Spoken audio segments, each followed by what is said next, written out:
तो दोस्तों मैं हूं अरविंद और आप देख रहे हैं हमारा यूट्यूब चैनल टांडिया की पढ़ाई। दोस्तों आज की वीडियो में बात करने वाला हूं छत्तीसगढ़ पुलिस कांस्टेबल कैसे बने।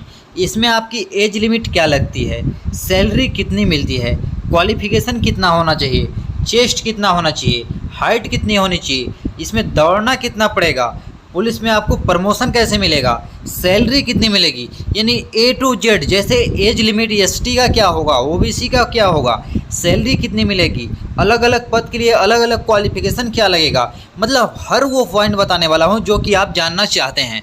तो वीडियो में आप बने रहिएगा। अगर चैनल पे पहली बार विजिट कर रहे हैं तो चैनल को ज़रूर सब्सक्राइब करिएगा और वीडियो को लाइक करिएगा। चलिए बिना टाइम वेस्ट किए वीडियो को शुरू करते हैं। तो दोस्तों यहाँ पे जैसे कि आपको दिख रहा होगा, सबसे पहले हम बात करेंगे नागरिकता के बारे में। जी हाँ दोस्तों, छत्तीसगढ़ पुलिस बनने के लिए छत्तीसगढ़ में पुलिस कांस्टेबल पद पर नियुक्ति के लिए उम्मीदवार को भारत का नागरिक होना चाहिए। जी हाँ दोस्तों, भारत का नागरिक तो आपको होना ही चाहिए अगर आप पुलिस बनना चाहते हैं, तो वो भी छत्तीसगढ़ में। किसी भी राज्य में अगर आप बनना चाहते हैं तो भारत का नागरिक तो होना ही चाहिए। इसके अलावा ऐसे अभ्यर्थी जो छत्तीसगढ़ के स्थायी निवासी नहीं हैं, यानी कि अगर आप दूसरे राज्य से हैं तो सिर्फ अनारक्षित, जी हाँ दोस्तों, अनारक्षित ओपन के अंतर्गत रिक्त पदों हेतु अपना आवेदन प्रस्तुत कर सकते हैं।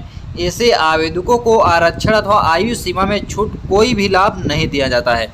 यदि आप किसी दूसरे राज्य से हैं तो आपको कोई लाभ नहीं दिया जाएगा। यदि आपकी सीट अनारक्षित है तो आप अनारक्षित सीट पर ही फॉर्म डाल सकते हैं, आरक्षण आपको यहाँ पे नहीं मिलेगा। लेकिन अगर आप छत्तीसगढ़ के निवासी हैं तो आपको हर चीज़ पर आरक्षण मिलता है। बात करते हैं हम अगले पॉइंट की, और जो अगला पॉइंट है दोस्तों शैक्षणिक अर्हता के बारे में। जी हाँ दोस्तों, हम बात करेंगे शैक्षणिक अर्हता के बारे में। यहाँ पे पद का नाम क्या रहेगा और उस पद के लिए आयु सीमा क्या लगेगी और उसमें आपकी शैक्षणिक योग्यता क्या लगेगी, तो वीडियो में बने रहिएगा। तो दोस्तों जो पहला पद का नाम है वो है कांस्टेबल दूरसंचार, ये है पद का नाम। और इसमें जो आपकी आयु सीमा है वो 18 वर्ष से 38 वर्ष के बीच होनी चाहिए। जी हाँ दोस्तों, इसमें जो आपकी आयु सीमा है वो 18 वर्ष से 38 वर्ष तक होनी चाहिए। और इसमें जो शैक्षणिक योग्यता लगेगी तो किसी मान्यता प्राप्त बोर्ड से भौतिकी, रसायन विज्ञान और गणित के साथ 12वीं पास होना चाहिए। जी हाँ दोस्तों, गणित के साथ 12वीं पास होना चाहिए। इसके अलावा हम थोड़ा नीचे जाएंगे और नीचे जो अगला पद है कांस्टेबल ट्रेड्समैन के लिए और कांस्टेबल एमटी के, ये दो पद हैं। इनमें जो आपकी आयु सीमा है वो 18 वर्ष से 28 वर्ष के बीच है। जी हाँ दोस्तों, इनमें जो आपकी आयु सीमा है वो 18 से 28 वर्ष तक है। बाकी जो छूट मिलता है वो छूट यथावत यहाँ पर भी लागू रहेगा कि 18 से 28 वर्ष तक कांस्टेबल ट्रेडमैन के लिए भी और कांस्टेबल एमटी के लिए भी। और इसमें जो शैक्षणिक योग्यता है तो उम्मीदवार के पास कम से कम 8वीं पास होना चाहिए। बस्तर डिवीज़न और नक्सलियों के क्षेत्र से प्रभावित क्षेत्रों के उम्मीदवारों को 5वीं पास होना चाहिए। इसके अलावा शिक्षा के अलावा उन्हें अपने, यहाँ पे मैं बता दूँ, अपने संबंधित ट्रेडों का ज्ञान होना चाहिए। जी हाँ दोस्तों, 5वीं पास तक के लोग भी इसमें आवेदन कर सकते हैं और 8वीं पास तक के। मेरी बातों को आप ध्यान दीजिएगा क्योंकि हर एक बात आपके लिए बहुत ज़रूरी है, तो बातों को ध्यान से आप सुनिएगा। अब हम यहाँ पे बात करते हैं कांस्टेबल जनरल के लिए। कांस्टेबल जनरल डायरी, ये पद का नाम हो गया। इसमें जो आपकी आयु सीमा है वो 18 से 28 वर्ष तक है। और इसमें मैं आपको बता दूँ शैक्षणिक योग्यता, तो उम्मीदवार कम से कम मैट्रिक लेवल यानी कि 10वीं पास होना चाहिए। यदि अगर आप बस्तर संभाग और नक्सलियों से प्रभावित क्षेत्रों में रहने वाले हैं तो आप 5वीं पास भी चलेगा। जी हाँ दोस्तों, इसमें 5वीं पास भी चलेगा। अगला जो पोस्ट है तो इस पोस्ट का नाम है दोस्तों, मैं आपको बता दूं तो इस पोस्ट का नाम है अन्य पोस्ट, यानी जो इसके अलावा जो अन्य पोस्ट बचते हैं तो इनमें आपकी आयु सीमा 18 से 38 वर्ष के बीच होनी चाहिए। और योग्यता की बात करें तो किसी भी मान्यता प्राप्त बोर्ड से 12वीं पास होना चाहिए। जी हाँ दोस्तों, अन्य पोस्ट के लिए 12वीं पास होना यहाँ पे ज़रूरी है। तो इन बातों का आप ध्यान रखेंगे। हम बात करते हैं अगले पॉइंट की ओर, और जो अगला पॉइंट है दोस्तों वो कुछ इस प्रकार से है। अगला पॉइंट यहाँ पे मैं आपको बता दूँ कि यहाँ पे कुछ ध्यान देने वाली बातें हैं जो कि आपको जानना ज़रूरी है। ध्यान दीजिएगा। जो पहला पॉइंट है ये कहता है कि ओबीसी, एससी और एसटी उम्मीदवारों के लिए ऊपरी आयु सीमा में 5 वर्ष तक की छूट दी जाएगी। किसको? ओबीसी, एसटी और एससी, तीन चीज़ को, ओबीसी, एससी, एसटी, इन तीनों को 5 वर्ष की छूट दी जाएगी आयु सीमा में। इसके अलावा महिलाओं को अगर बात करें तो महिला उम्मीदवार के लिए 10 वर्ष की छूट दी जाएगी। इसमें कोई वर्ग नहीं लिखा है, SC ST OBC जनरल, तो यानी कि यहाँ पे सबको छूट मिलेगी। इसके अलावा जो तीसरा पॉइंट है, इसके अलावा पूर्व सैनिक, राजीव पांडे पुरस्कार प्राप्त करने वाले और प्रवीर चंद्र भंजदेव का सम्मान पाने वाले खिलाड़ियों को आयु सीमा में छूट प्रदान की जाएगी। यानी जो छूट मिल रही है वो यथावत यहाँ पर भी लागू रहेगी। हम बात करते हैं अगले पॉइंट की, और जो अगला पॉइंट है यह है न्यूनतम शारीरिक अर्हता के बारे में। न्यूनतम शारीरिक अर्हता के बारे में अगर हम बात करें तो वर्ग, पुरुष महिला, सेंटीमीटर, ऊंचाई, छाती, सीना, इसके बारे में है। तो वीडियो में बने रहिएगा, सारा पॉइंट क्लियर करूँगा। तो यहाँ पे हम बात करें अगर दोस्तों, यहाँ पे जनरल, SC और OBC इन तीनों के लिए बात करें तो ऊंचाई 168 सेंटीमीटर होना चाहिए। जी हाँ दोस्तों, 168 सेंटीमीटर होना चाहिए पुरुष के लिए। और सीना की बात करें तो सीना 81 से 86 के बीच आपका होना चाहिए। फुलाने में 5 सेंटीमीटर का अंतर होना चाहिए। और जो महिलाओं की हाइट है वो 158 सेंटीमीटर होना चाहिए। और महिलाओं के चेस्ट का कोई माप नहीं है। और ST श्रेणी के लिए पुरुष के लिए 158 सेंटीमीटर, महिलाओं के लिए 158 सेंटीमीटर। सीना की बात करें यहाँ पे ST में सीना के लिए तो 76 से 81 सेंटीमीटर के बीच होना चाहिए। 76 से 81 यानी कि 81 में 5 आपको घटा दिया गया है स्पेशल ST के लिए, तो ये ध्यान दीजिएगा।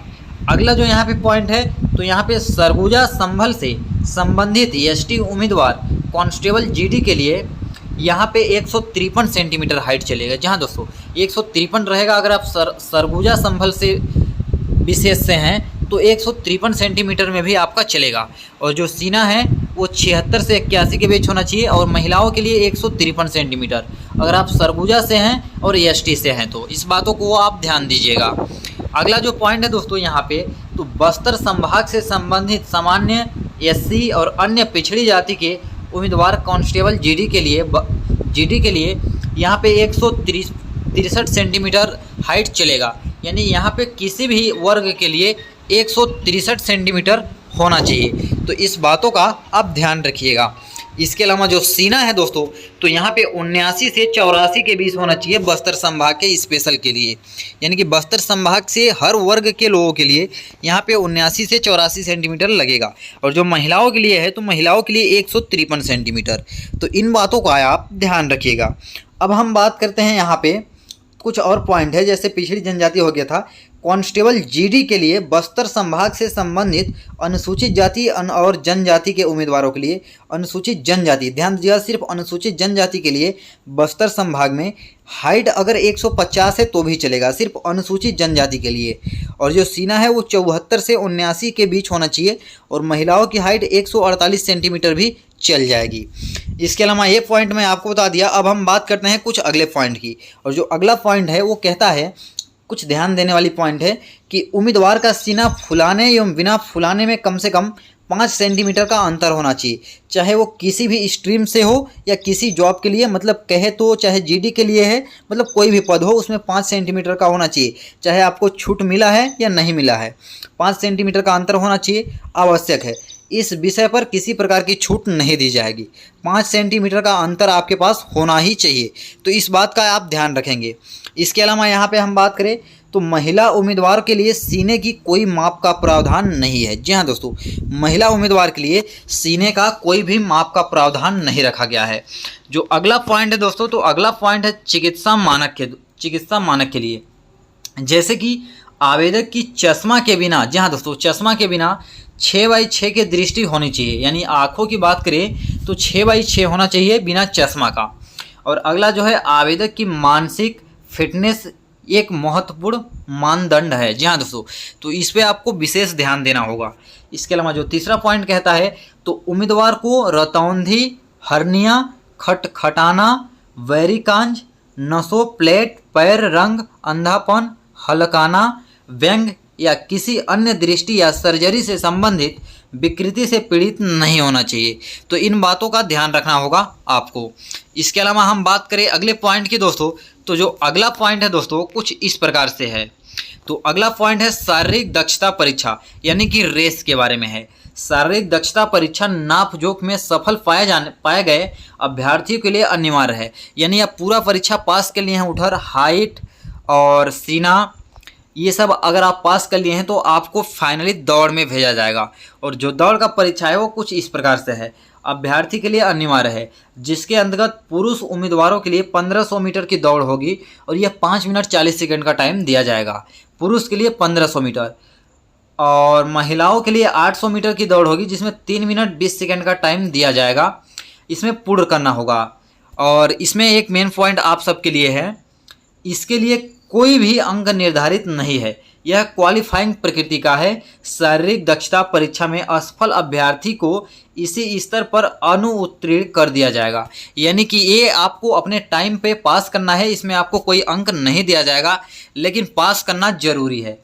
इसके अलावा यहाँ पे मैं आपको बता दूं कि अनुत्तीर्ण कर दिया जाएगा। और ध्यान दीजिएगा, और उन्हें लिखित परीक्षा में सम्मिलित नहीं किया जाएगा। अपने प्रदर्शन मूल्यांकन से असंतुष्ट होने पर अभ्यर्थी द्वारा चयन समिति के समक्ष अपील की जा सकती है।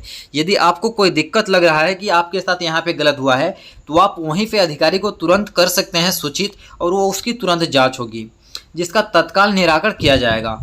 इस संदर्भ में चयन समिति का निर्णय अंतिम होगा। चयन समिति जो निर्णय लेगी वही अंतिम होगा।